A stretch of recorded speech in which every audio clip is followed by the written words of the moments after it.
Comparons la variété en alimentation à l'alphabet. Manger varié, c'est comme écrire avec toutes les lettres de l'alphabet. À l'inverse, quand on met de côté un groupe d'aliments, c'est comme si on mettait de côté un groupe de lettres, disons les voyelles. La variété devient la vr. Quand on y pense, avec 26 lettres, on fait tous les mots du dictionnaire. De la même façon, avec une grande variété d'aliments, on comble tous les besoins du corps humain. C'est beaucoup plus agréable d'écrire toutes ces lettres de l'alphabet en couleurs. Pensez au choix de couleurs dans la boîte de crayons des enfants. Au menu, c'est pareil. C'est plus plaisant quand il y a une variété d'aliments de type, de couleurs, de formes, de textures qui varient, parce que c'est agréable de bien manger. On souhaite que les fruits et les légumes locaux de saison soient à l'honneur. L'été et l'automne, on met le paquet pendant que c'est l'abondance. L'hiver, des aliments du Sud viennent vers nous. Cela dit, n'oublions pas que les pommes, les choux, les carottes, les pommes de terre et d'autres légumes du Québec sont disponibles à l'année. C'est d'ailleurs un beau sujet de discussion à avoir avec les enfants.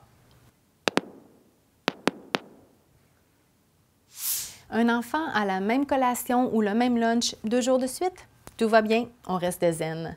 La variété s'évalue sur une période de quelques semaines et non pas au jour le jour. Et puis, il y a quelques avantages à avoir des petites répétitions. Premièrement, on fait moins de gaspillage et on fait aussi des économies parce qu'on n'a pas besoin d'acheter 8 sortes de fruits dans une seule semaine. On se débrouille avec 3-4 et on modifie cette sélection la semaine suivante. On effectue aussi un gain de temps et en plus, on se simplifie la vie parce que cuisiner des grosses quantités et d'avoir des surplus pour les lunchs, c'est plutôt une bonne idée.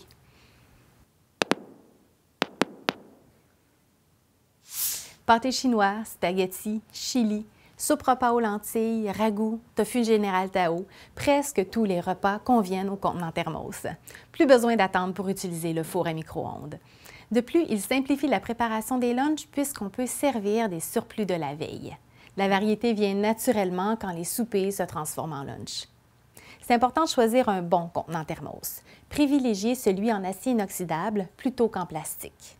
Pour le réchauffer, versez de l'eau bouillante dans le contenant, mettez le bouchon et attendez 10-15 minutes avant de le vider et d'y mettre le repas très chaud.